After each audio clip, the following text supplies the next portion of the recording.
హే everyone! ఇది part 4 video.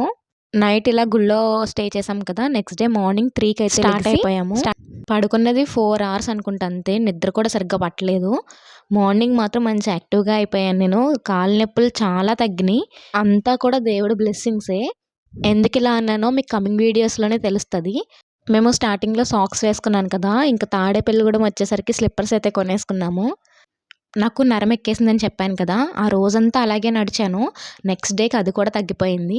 నాకైతే అసలు స్నానం చేయడానికి గానీ ఏమీ లేదు. వాష్‌రూమ్స్ అసలు ఏ ఫెసిలిటీ లేదు.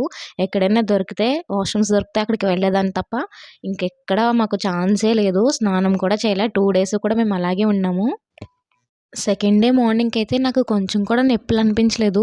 చాలా యాక్టివ్‌గా కూడా ఉన్నాను. అలాగే నడిచేసాను కూడా.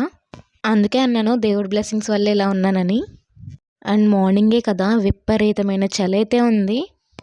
స్వెటర్ వేసుకున్నా కూడా నాకు సరిపోలేదు. అంత చలేసేసింది. అంతే ఈ వీడియో. నెక్స్ట్ వీడియోలో ఇంకా డైరెక్ట్ చిన్న తిరుపతి వీడియోస్ అయితే వచ్చేస్తాయి. Stay tuned. బాయ్.